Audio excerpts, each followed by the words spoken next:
Have you ever wanted to be somebody else?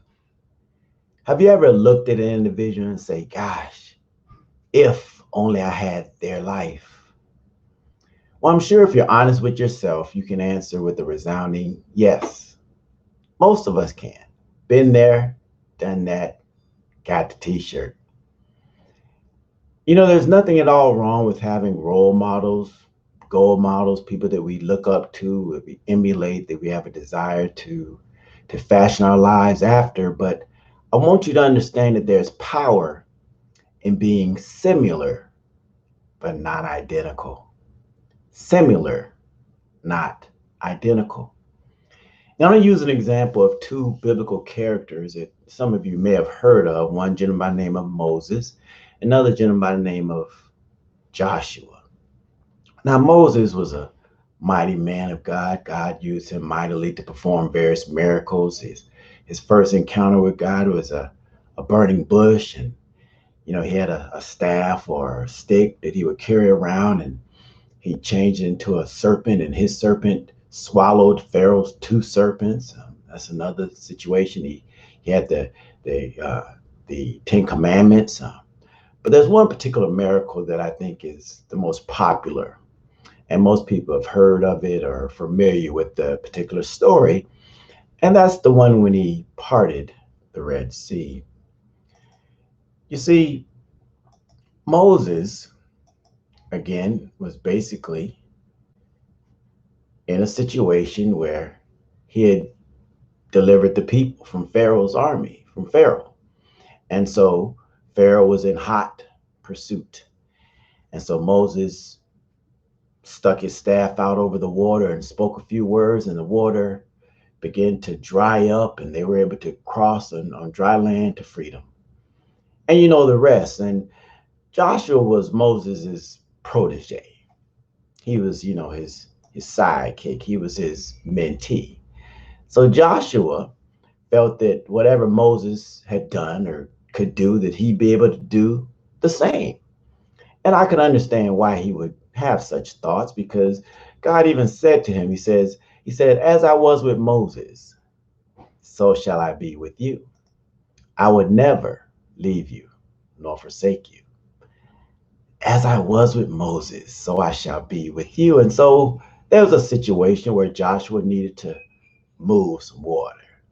So he figured, hey, Moses did it this way. Why not? Give it a shot. Sticks his staff out there. Nothing happens.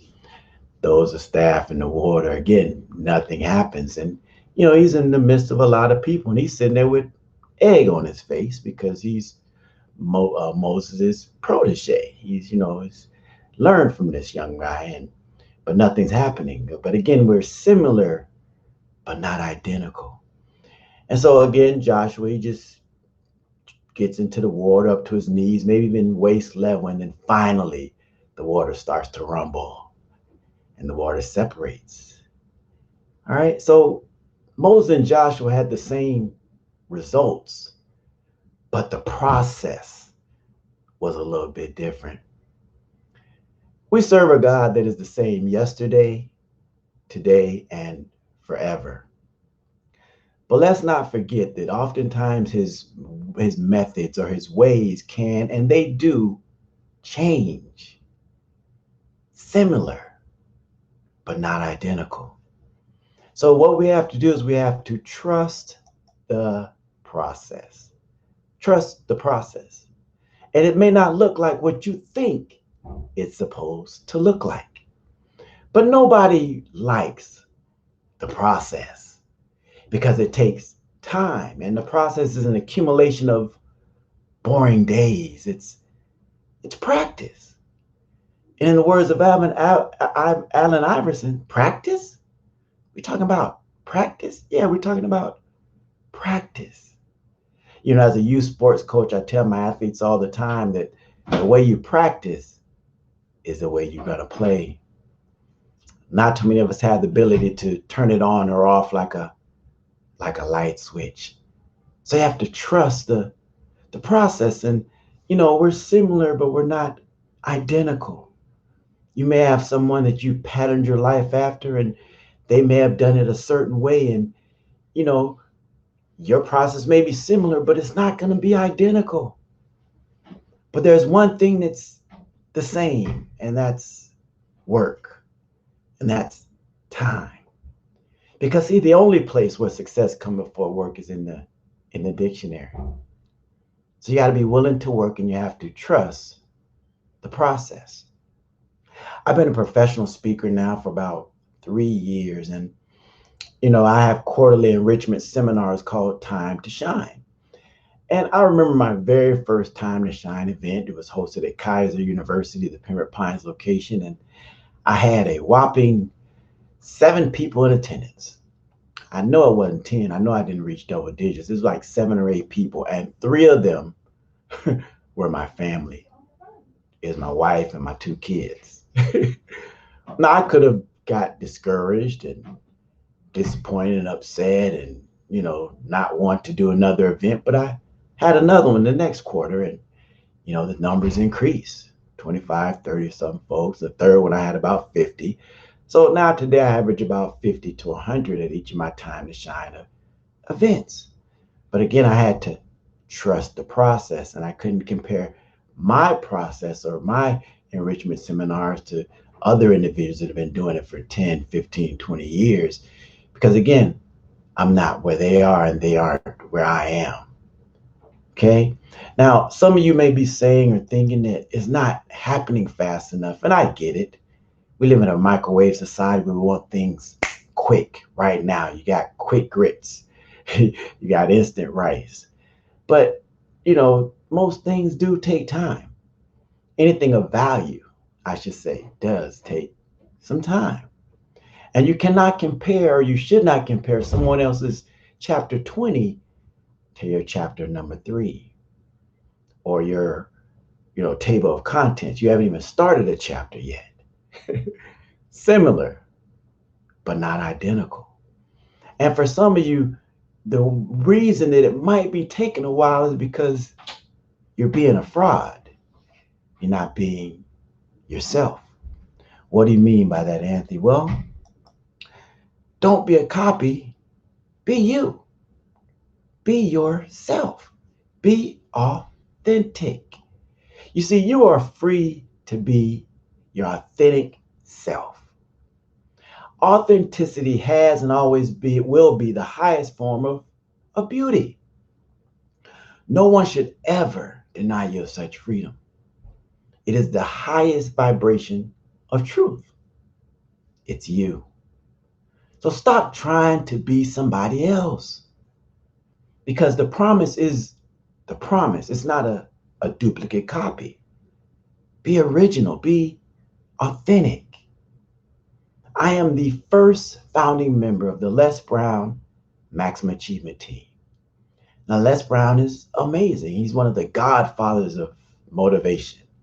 And I've learned a lot and will continue to learn from him.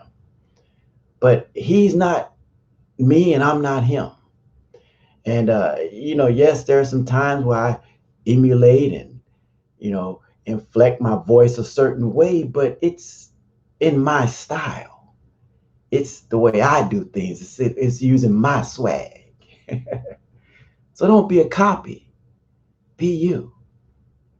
All right. So face the music right now. Look in the mirror and ask yourself, what is it that I need to change? Because we all have things that we need to change. We all have things that we can improve upon and make better. We all do. We're all imperfect vessels.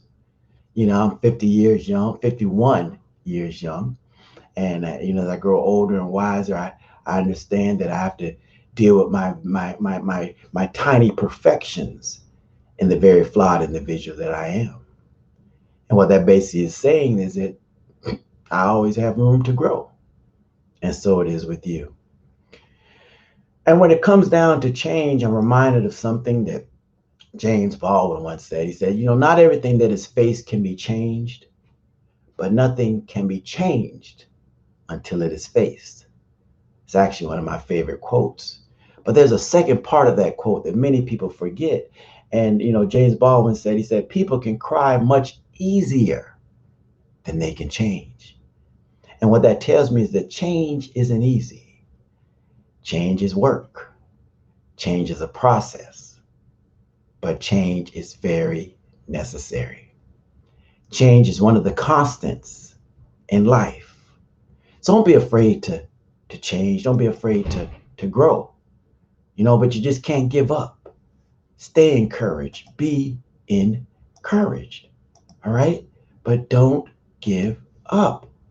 Hold fast to the promise and begin to look at things just a tad bit differently because we're similar, all right, but not identical. There's a difference. Similar, but not identical. And in closing, I want to close with a quote by Dr. Dwayne Dwyer. He said, when you change the way you look at things, the things you look at change. I hope you got some out of this video. Share with those you love and care about because sharing is caring. I'm Anthony Henderson, speaker extraordinaire. I'm Linda D's firstborn son, reminding you that life is God's gift to you. And what you do with that life is your gift to God. Similar, but not identical. Peace.